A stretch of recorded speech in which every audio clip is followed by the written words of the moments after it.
विश्व के पदार्थ का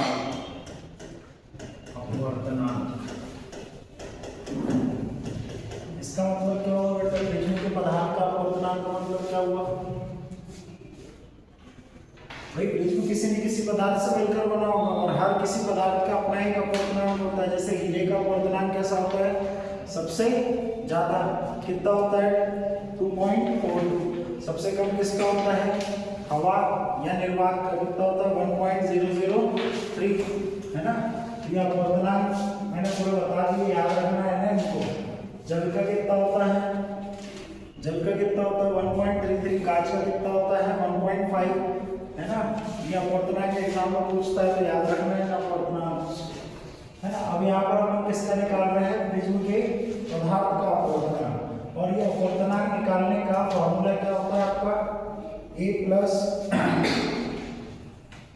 साइन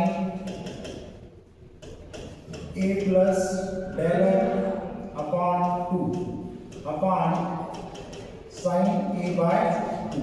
क्या होता है? अपवर्तनांक निकालने का सूत्र क्या होता है? बोलो फटाक से।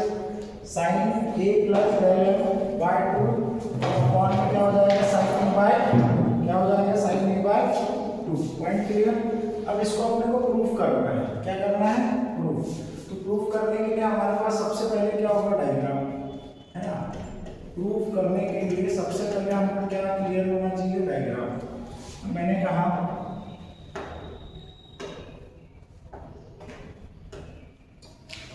इस तरीके से आपका एक क्या बना दिया मैंने?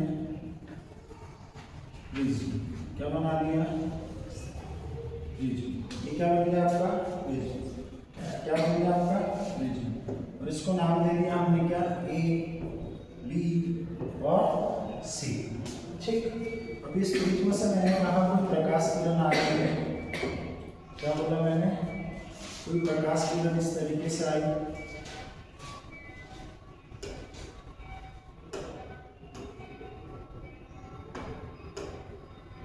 इस तरीके से कोई प्रकाश किरण आ रही है। ठीक। अब यहाँ पर आपते हैं। अब इस पर किसकी आवश्यकता है? अपवर्त। ये आपतन बिंदु हो गया। आपतन बिंदु पर क्या खींच देंगे हम? अभिलंब। क्या खींच देंगे? अभिलंब। डायग्राम जितना साफ बनेगा उतना अच्छा लगेगा। ये क्या खींच दिया हमने? अभिलंब, है ना? हम यहाँ पर नाम देते चलते इसको बिंदु क्या नाम दे दिया हमने? क्यू, है ना? इधर क्या हो गया? ये पी क्यू क्या हो गया? आपकी आपतित किरण। ये एम एन क्या हो गया आपका? अभिलंब। एम एन क्या हो गया आपका? अभिलंब, है ना?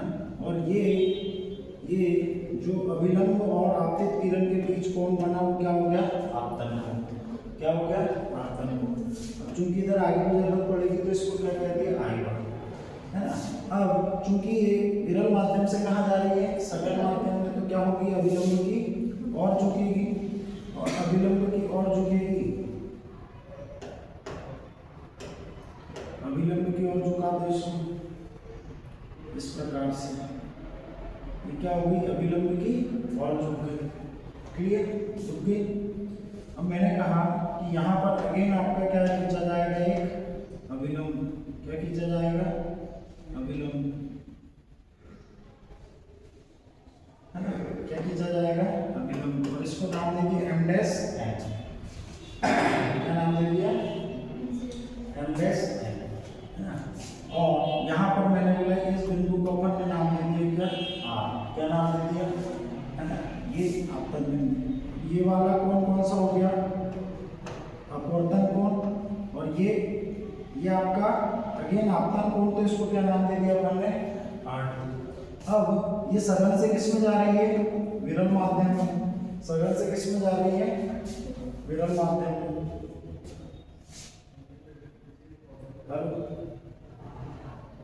हाँ, क्लास में।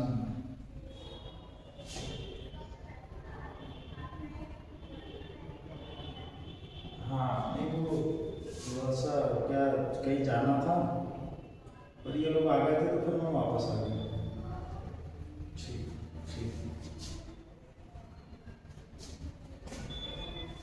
चलो यहाँ तक कहानी क्लियर हुई क्या?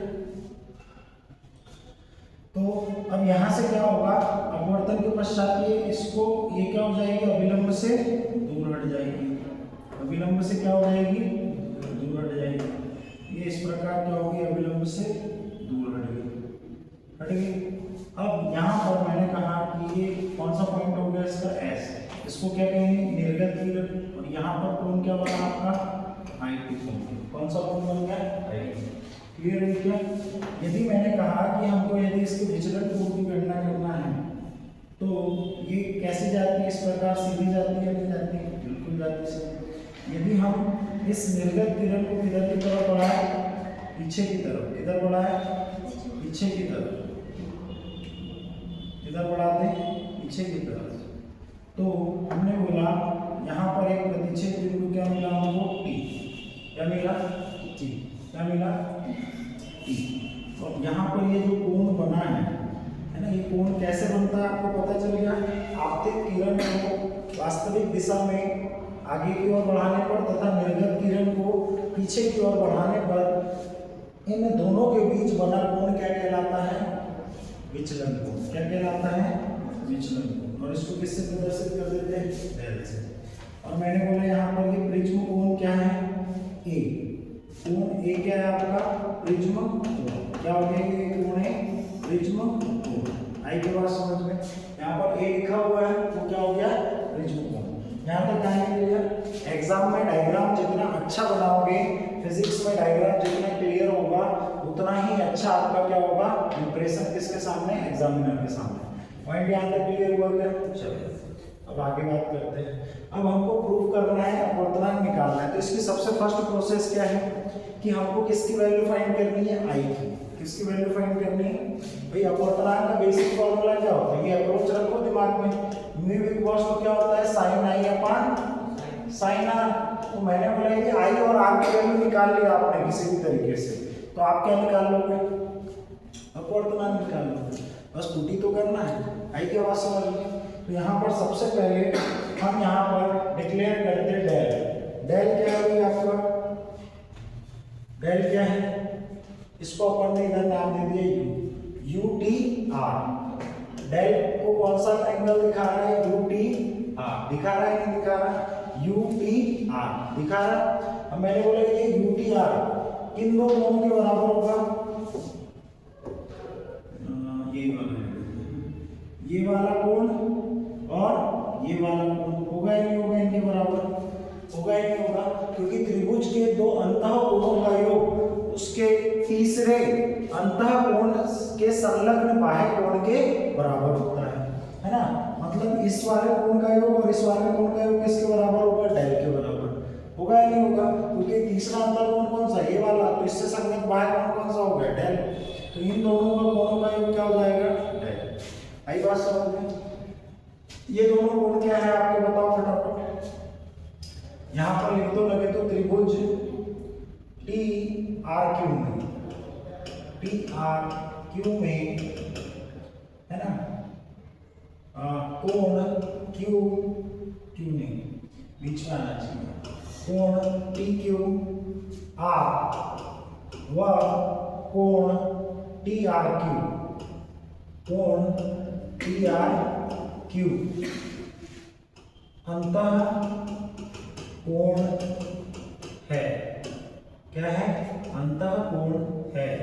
और यहाँ पर कोण UTR क्या है आपका, बाह्य कोण, क्या है, बाह्य कोण है या नहीं, यहाँ तक पॉइंट नहीं हुआ क्या। तो इन दोनों अंतर कोणों के योग के बराबर क्या हो जाएगा, बाह्य कोण। यहाँ पर क्या लिख दो, डेल TQR प्लस कोण TRQ होगा या नहीं होगा।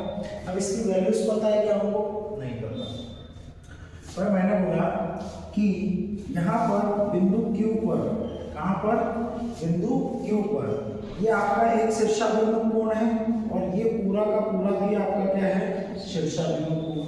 तो दोनों शीर्षाभिमुख कोण आपस में कैसे हो जाएंगे, बराबर। कैसे हो जाएंगे, बराबर। और यदि ये शीर्षाभिमुख कोण बराबर होगा तो हमको पता है कि कौन सा, ये वाला इतना एंगल क्या है, R1। तो मैंने बोला ये पूरा का पूरा क्या हो जाएगा, I1। पूरा का पूरा क्या हो जाएगा, I1 होगा या नहीं होगा। और I1 में से R1 घटाऊंगा तो कौन सा बचेगा, QT R, sorry TQ R, कौन सा बच जाएगा, आ रहा नहीं आ रहा समझ में, है ना। मैंने कहा भाई इस तरीके से आपका ये बना हुआ है और यहाँ से ये, ठीक, ये यहाँ पर बिंदु कौन सा है, Q, कौन सा बिंदु Q, इधर है M, इधर है P, इधर है U, है ना, और यहाँ पर क्या है आपका T, और यहाँ पर क्या है आपका R, और इधर की तरफ ये क्या है आपका, पूरी खिचड़ी बेसिक बन जाएगी। चलो यहाँ तक क्लियर हो गया काम। मैंने बोला यदि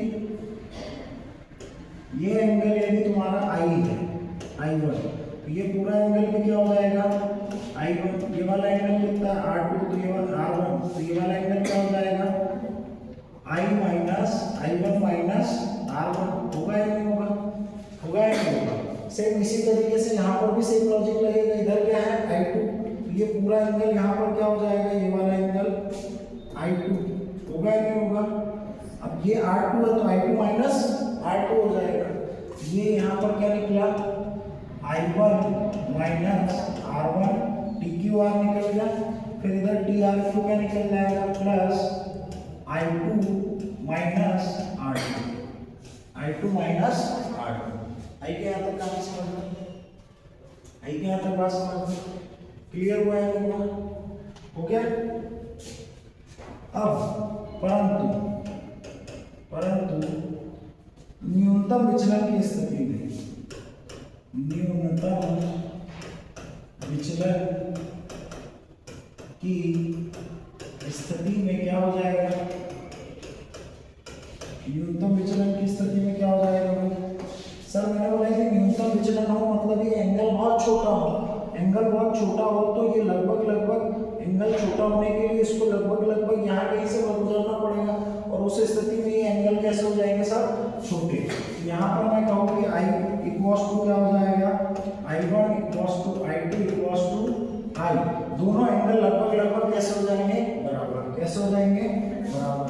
इसी तरीके से R1 equals to R2 equals to क्या हो जाएगा, R, होगा या नहीं होगा, बहुत छोटा हो जाएगा विचलन उस स्थिति में, है ना। तो यहाँ पर क्या आ जाएगा आपका डेल एम।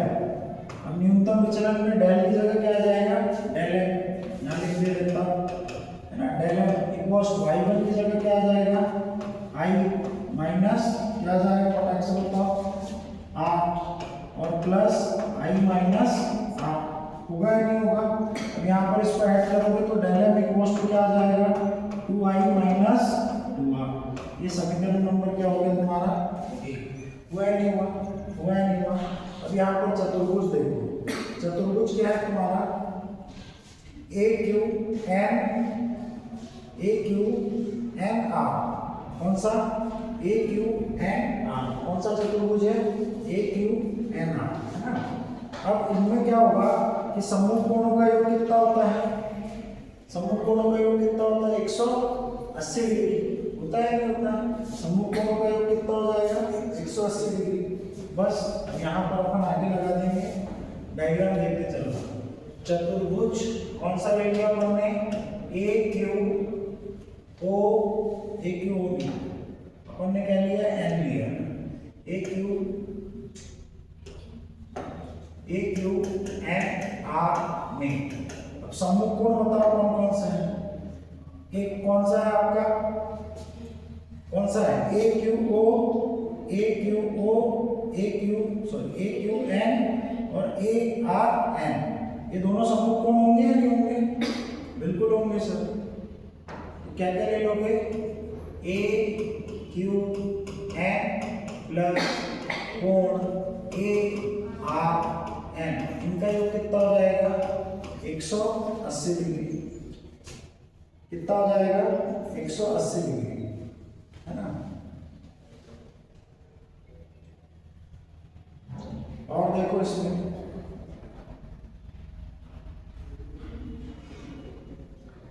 अब क्या हो जाएगा, कोण QAR और QNR, क्या हो जाएगा, कोण QAR प्लस कोण क्यू एन आर, इनका भी योग कितना हो जाएगा 180 डिग्री, है ना। इस प्रकार चतुर्भुज के चारों कोणों का योग कितना हो जाएगा 360। अब चूंकि हम क्या कंसीडर करेंगे त्रिभुज, यहाँ देखो त्रिभुज कौन सा क्यू एन आर, कौन सा त्रिभुज कंसीडर कर रहे हैं Q N R. Q N R में क्या होगा, ये वाला एंगल प्लस ये दो एंगल, इन तीनों का सम कितना होगा 180 डिग्री, कितना होगा 180 डिग्री। तो त्रिभुज क्यू एन आर में त्रिभुज के तीनों कोणों का योग कितना होता है 180 डिग्री। अब मैंने बोला वहां पर R1 प्लस R2 प्लस कौन सा बन रहा है कोण क्यू एन आर, कौन सा आएगा Q N R equals to क्या हो जाएगा 180 डिग्री। होगा या नहीं होगा, अभी होगा या नहीं होगा। अब 180 डिग्री में आप यहाँ पर वैल्यू पुट कर दो R1 plus R2 equals two plus कोण क्यू एन आर, और 180 की जगह क्या रख दो क्यू एन आर किसमें है, इसमें है, तो इसमें रख दो ये कोण क्यू ए आर प्लस कोण क्यू एन आर। अब ये कोण क्यू एन आर से कोण क्यू एन आर क्या हो जाएगा कट जाएगा, और क्यू ए आर आपको पता है क्या है ए इक्वल्स टू क्या हो जाएगा R1 प्लस R2। आगे यहाँ तक कहानी समझ में आई क्या। अब मैंने बोला न्यूनतम विचलन की स्थिति में क्या हो जाएगा बच्चा R1 equals to R2 equals to क्या हो जाएगा R, A इक्वल्स टू क्या आ गया 2R, और R इक्वल्स टू क्या आ जाएगा A/2। आगे R की वैल्यू अब किसकी निकालनी है अपने को I की, किसकी निकालनी है I की, है ना, किसकी निकालनी है I की। तो I की निकालने के R की वैल्यू आ गई, तो R की वैल्यू कहाँ पुट कर देंगे समीकरण नंबर 1 में, किसमें पुट कर देंगे समीकरण नंबर 1 में। तो समीकरण 1 से क्या हो जाएगा del m equals to 2i minus 2r, अब 2i माइनस 2 क्या हो जाएगा 1, होगा या नहीं होगा, और इधर क्या आ गया डेल m आया नहीं आया, ठीक। अब यहाँ पर आपको किसकी वैल्यू चाहिए i की, तो क्या आ जाएगा del m plus 2a equals to 2i, और i इक्वल्स टू क्या आ जाएगा del m plus 2a upon क्या आ जाएगा 2। आगे किसकी वैल्यू, अरे भाई i की नहीं आई,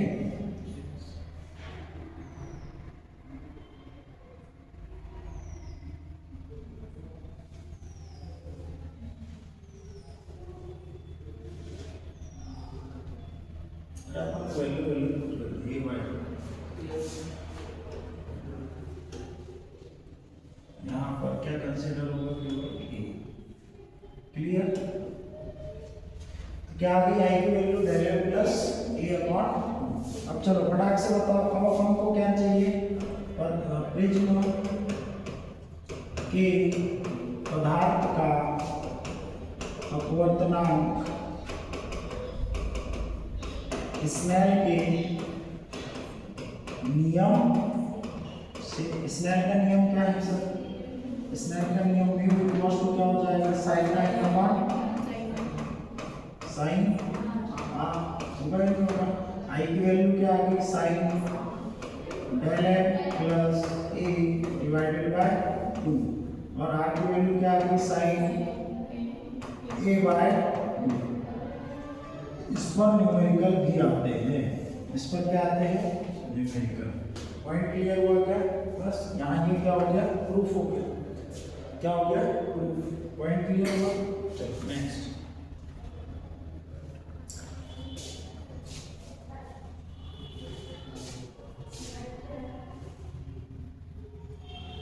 ठीक। अब यहाँ पर एक और चीज पूछता है पतले प्रिज्म द्वारा, तो इसमें किसी को दिक्कत तो नहीं है डेरिवेशन में, इसमें सिर्फ क्या याद रखना है इसकी वैल्यू निकालनी है अपने को r और i। ये बहुत ज्यादा एमपी है ना, पहले बता दे रहा मोस्ट आईएमपी है, एग्जाम में इसके आने के चांसेस इतने ज़्यादा रहती है कि हमारे समय से आते जा रहा है ना। बोले तो आज से 10-15 साल पहले से आ रहा है। आई क्या बात समझ? क्लियर? याद रखना है, बहुत इंपॉर्टेंट है। डायग्राम से ही बनाना चाहिए और डायग्राम में आपको पकड़ रखनी चाहिए, तो आपको इधर गणना करने में कोई समस्या नहीं होगी। क्लियर? तो नेक्स्ट है आपके पास क्या, पतले प्रिज्म द्वारा उत्पन्न विचलन। पतले प्रिज्म द्वारा उत्पन्न विचलन क्या है? पतले प्रिज्म द्वारा उत्पन्न विचलन।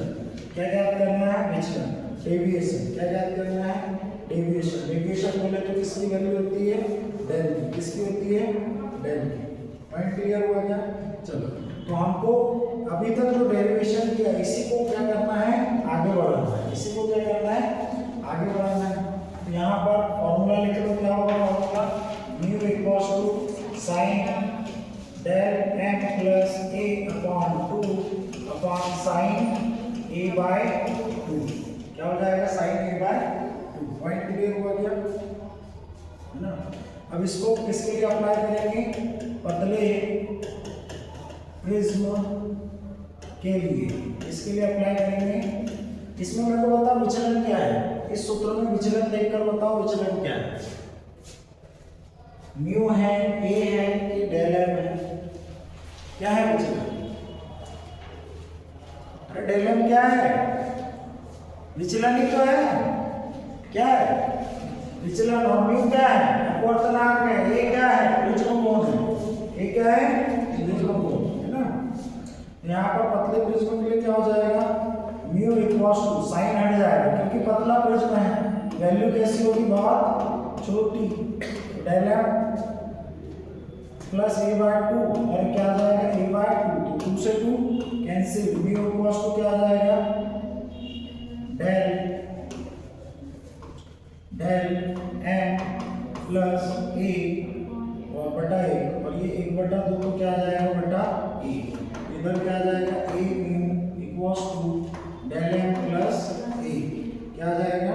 डेल m प्लस a, है ना। और हमको क्या चाहिए? विचलन। तो डेल m इक्वल्स टू क्या आ जाएगा? यहाँ पर a म्यू माइनस a, और यहाँ से a कॉमन लिया तो क्या आ जाएगा? म्यू माइनस 1, और ये क्या हो गया? Del m।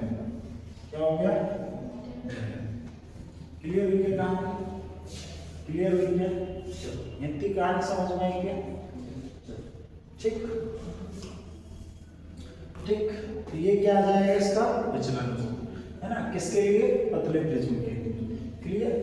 नेक्स्ट यदि हम बात करें तो कोणीय वर्ण विक्षेपण क्या है? कोणीय वर्ण विक्षेपण। कोणीय वर्ण विक्षेपण क्या होता है? Angular dispersion. क्या बोलते हैं इसको? Angular dispersion. क्या बोलते हैं इसको? Angular dispersion. क्या होता है सर? ये प्रिज्म से निर्गत किन्हीं दो रंगों की किरणों के बीच कोण, है ना। क्या अपन ने 7 रंग बांटे थे क्या? तो 7 रंगों में जो उनका अलग अलग रंग होंगे, उनके अलग अलग क्या होंगे? विचलन कोण। क्या होंगे? विचलन कोण, है ना। तो उन अलग अलग कोणों के बीच में जो कोण बनेगा, है ना, उन अलग अलग कोणों के बीच का जो कोण होगा, अलग अलग रंगों के बीच जो कोण बन रहा है, उसको क्या कहा जाता है? कोणीय वर्ण विक्षेपण। क्या कहा जाता है? वर्ण विक्षेपण का मतलब क्या हुआ? अलग अलग रंगों में बंटना, और इन अलग अलग रंगों में जो कोण बनेगा उस कोण को क्या कह रहे हैं? वर्ण विक्षेपण। इसकी जनरली डेफिनेशन याद रखना क्या है? प्रिज्म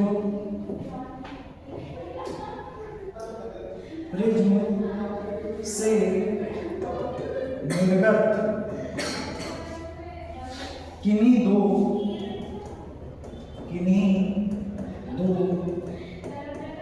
रंगों की किरणों के बीच की किरणों के बीच के कोण को उन किरणों के लिए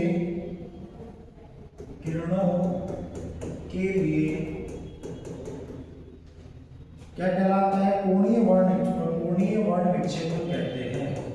कोणीय वर्ण विक्षेपण कहते हैं। अब सामान्यतः अपन यहाँ पर इसको किससे प्रदर्शित करते हैं? थीटा से। किससे प्रदर्शित करते हैं? थीटा से। अब मैंने बोला कि वायलेट कलर का क्या हो जाएगा, क्योंकि सबसे ज्यादा किसका होता है? सबसे ज्यादा किसका होता है? हाँ, किसका होता है? बैगनी, बोले तो वायलेट कलर का। और सबसे कम किसका होता है? लाल। इन दोनों कोणों के बीच का जो अंतर हो जाएगा वो क्या हो जाएगा आपका? कोणीय वर्ण विक्षेपण। क्या हो जाएगा? कोणीय वर्ण विक्षेपण, है ना? क्या हो जाएगा भाई? कोणीय वर्ण विक्षेपण। यदि यहाँ पर आप उनकी वैल्यू पुट करोगे तो कहाँ से वैल्यू पुट करेंगे? यहाँ से। तो क्या हो जाएगा? एंगल तो सेम ही रहना है, रिज्मो कोण तो क्या रहना है? यही रहना है। अब पूर्णांक बदल जाएगा, ए म्यू वी -1 और यहाँ क्या रहेगा? Minus A mu R -1। मैंने बोला यहाँ से कॉमन निकल जाएगा। निकल सकता है कॉमन? बिल्कुल निकल सकता है। और मैंने बोला कॉमन निकलेगा तो यहाँ पर ये माइनस चाहे साइन कहाँ जाएगा? अंदर। यहाँ क्या आ जाएगा? Mu we minus mu are, और ये माइनस माइनस प्लस, और -1 से -1 कैंसिल होगा या नहीं होगा? यहाँ थीटा इक्वल्स टू क्या आ जाएगा? a into mu we minus mu R, है ना? तो ये क्या हो जाएगा आपका? कोणीय वर्ण विक्षेपण का निकालने का सूत्र। पॉइंट क्लियर हुआ? छोटी छोटी चीजें समझते चलो। पॉइंट क्लियर हुआ? अब मैंने बोला नेक्स्ट क्या है आपका? वर्ण विक्षेपण। क्या है? वर्ण विक्षेपण क्षमता। ये छोटे छोटे पॉइंट है, एग्जाम में टपक जाएंगे, है ना? क्या है? कोणीय वर्ण विक्षेपण क्षमता, है ना? ये क्या होता है भाई सर? यहाँ पर मैं पहले डेफिनेशन लिख देता हूँ।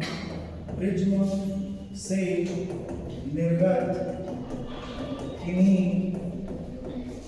दो रंगों के कोणीय वर्ण विक्षेपण और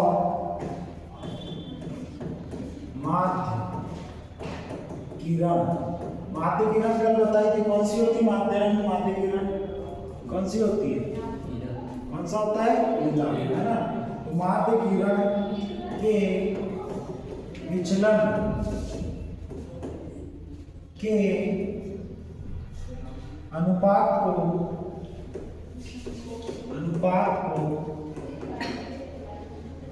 उन रंगों के लिए क्या कहते हैं?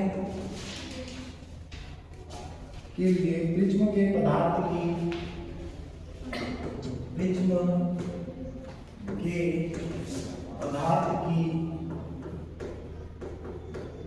वर्ण विक्षेपण क्षमता कहते हैं।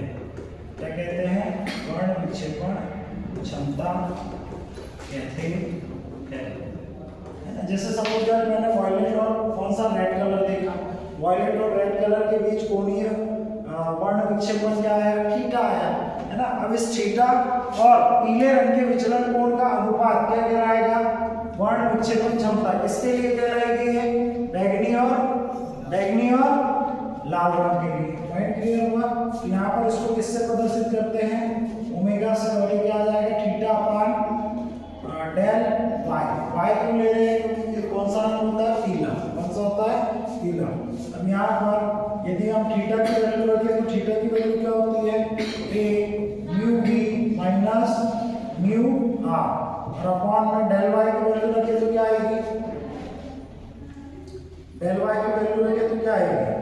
ए म्यू माइनस 1। क्या आ जाएगी? ए म्यू माइनस 1। यहाँ पर चूंकि कौन से रंग के लिए है? पीले रंग के लिए, तो म्यू वाई माइनस 1। ए से यहाँ पर क्या हो जाएगा? कैंसिल, और ओमेगा बराबर से क्या आ जाएगा? Mu we minus mu R upon mu Y minus 1। तो यहाँ पर एग्जामिनर आपसे क्वेश्चन पूछता है कि वर्ण विक्षेपण की क्षमता क्या बोलना है? अतः उपरोक्त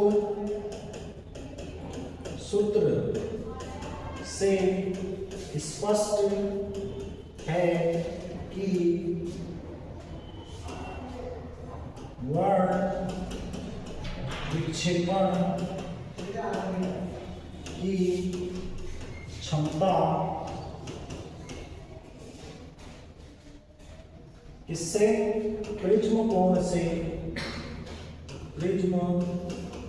कोण पर निर्भर नहीं करती है। क्या उस फॉर्मूले में नहीं करती है। एग्जामिनर क्वेश्चन पूछेगा क्या क्या क्या वर्ण विक्षेपण की क्षमता प्रिज्म कोण पर निर्भर करती है? उत्तर का स्पष्टीकरण दें तो आप बोलोगे नहीं। क्यों? क्योंकि यहाँ पर वर्ण विक्षेपण क्षमता को एक्सप्लेन करोगे और इस तरीके से यहाँ डेरिवेशन करके बता दोगे कि इस पर निर्भर नहीं करती, जबकि किस पर करती है? उन दो रंगों के जिनका कोणीय वर्ण विक्षेपण क्षमता ज्ञात कर रहे हो के अपवर्तनांक और पीले रंग के अपवर्तनांक के बराबर। क्लियर? पॉइंट क्लियर हुआ क्या? क्लियर हुआ क्या यहाँ तक कहानी? चलो अब एक लास्ट टॉपिक है इसका, क्या? प्रकाश का प्रकीर्णन। क्या है? प्रकाश का प्रकीर्णन। क्या होता है प्रकाश का प्रकीर्णन? प्रकीर्णन का सीधा सा मतलब समझना बिखराव या फैलाव। क्या होगा? बिखरना। सीधा सा एक वर्ड लिख दे रहा हूं यहाँ, क्या? बिखरना। बिखरने का मतलब क्या होगा? किसी चीज से टकराया और पूरी कांच की गोलियां बिखर गई, है ना। एक कांच की गोली का ऐसा गोला है और उसको जैसे जमीन पर फेंकोगे तो पूरी तरीके से क्या हो जाएगा? बिखर जाएगा, है ना। तो यहाँ पर होगा क्या? ये सपोज दैट आपकी क्या है ना, और इसके चारों तरफ क्या है?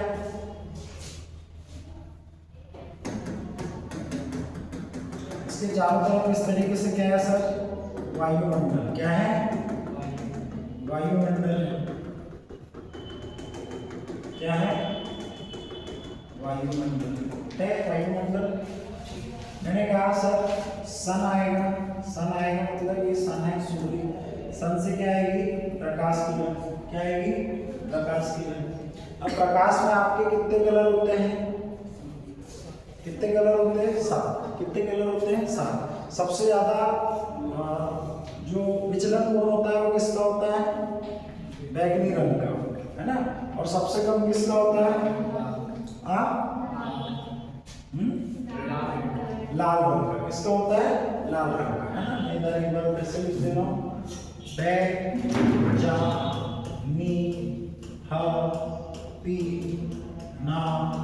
ला क्या हो जाएगा? बैजानी अभी नाला, है ना। बैजानी बोले तो इसको विबग्यो क्या बोलते हैं? विबग्यो। क्या बोलते हैं इसको? विबग्यो। क्या बोलते हैं?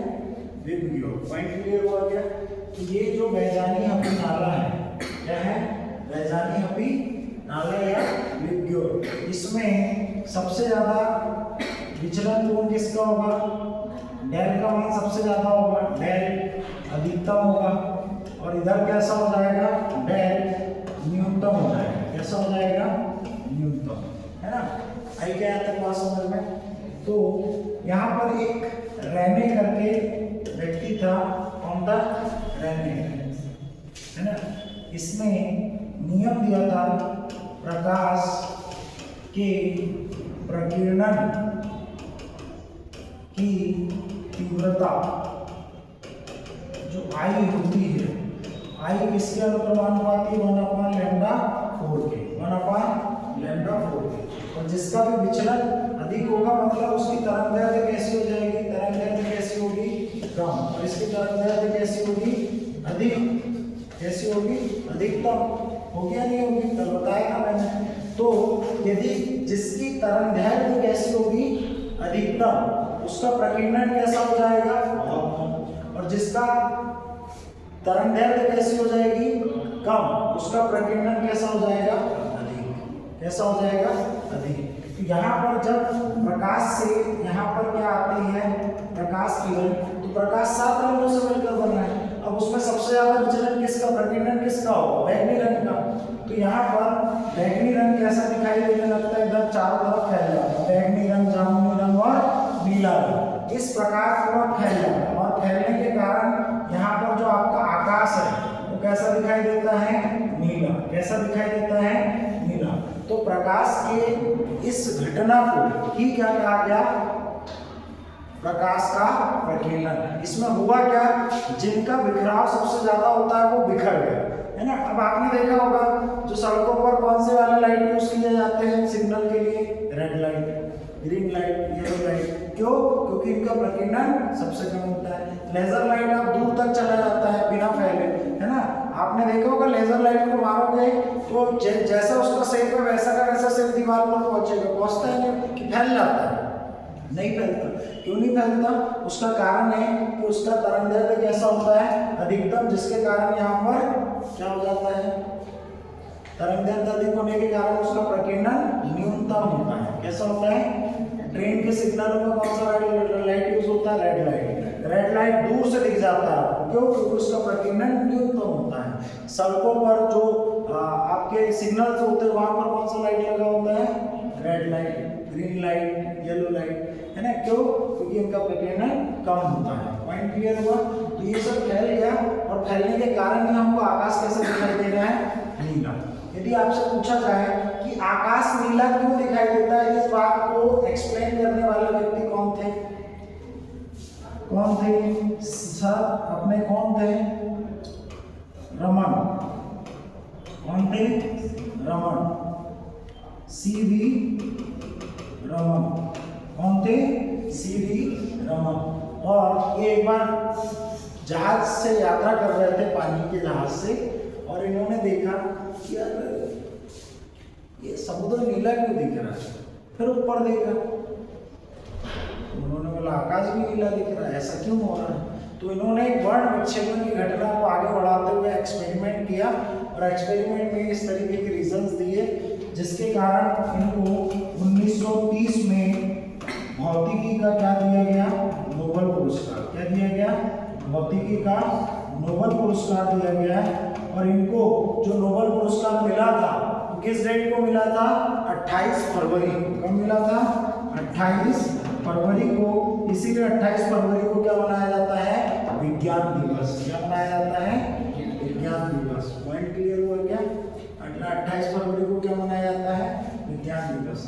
याद रखना, सीवी रमन भारत के पहले ऐसे व्यक्ति थे जिनको भौतिकी का नोबेल मिला था। किसका नोबेल मिला था, और इनको भारत के पहले ऐसे वैज्ञानिक भी थे जिनको भारत रत्न भी दे दिया गया। मतलब पूरे फिजिक्स में अभी तक कहीं भारती का नाम सुना आपने, 2 जगह सुना है क्या, नहीं, एक जगह और नाम बताया था मैंने, रेडियो तरंग जब पढ़ाई थी। क्या पढ़ाई थी, रेडियो तरंग। रेडियो तरंग मैंने बताया था कि रेडियो तरंगों की खोज का श्रेय किसको जाना चाहिए था, चंद्रशेखर बोस को। किसको जाना चाहिए था, सॉरी चंद्रशेखर बोल रहे, जगदीश चंद्र बोस। किसको जाना चाहिए था, जगदीश चंद्र बोस कोलकाता के निवासी थे, है ना। परंतु अरे बोस आइंस्टीन का नहीं पढ़ा क्या, पदार्थ की 5 अवस्था है, 5वीं अवस्था बीईसी कण, बोस आइंस्टीन कण। जो बोस है वो कौन है, जगदीश चंद्र बोस, है ना। और दूसरा नाम किसका, आइंस्टीन का। तो ये 2-4 हमारे हैं, तो वैसे बहुत सारे, परंतु उनको भी क्या नहीं मिल पाया था, पेटेंट राइट नहीं मिल पाया था। क्लियर है क्या यहाँ पर प्रकीर्णन की घटना। तो प्रकीर्णन का मतलब क्या होता है, जिस रंग की तरंगदैर्घ्य कैसी होगी, सबसे कम, उसका प्रकीर्णन सबसे ज्यादा होगा। पॉइंट क्लियर हुआ। ग्राफ में बिठा सकते हो, है ना। प्रकीर्णन भी इधर से इधर आओगे तो क्या होगा, कम होता जाएगा। पॉइंट क्लियर हुआ। अब इसके आपके डेली लाइफ में एग्जांपल्स क्या है। तो पहला एग्जांपल तो मैंने अभी एक्सप्लेन कर दिया, क्या होता है, आकाश का नीला दिखाई देना, है ना। दूसरा, जहां वायुमंडल अनुपस्थित हो तो वहां से अंतरिक्ष कैसा दिखेगा? काला दिखेगा। कैसा दिखेगा? अभी अपन कहाँ पर है? पृथ्वी पर। तो पृथ्वी पर अभी हमको कैसा दिख रहा है? नीला। हम चंद्रमा पर चले जाए तो कैसा दिखेगा? आज तक मैं तुमसे कई बार पूछना चाहता था, आज मेरे दिमाग में सही टाइम पे सही सवाल आ गया कि चंद्रमा पर वायुमंडल क्यों नहीं होता? चांद पर वायुमंडल क्यों नहीं होता?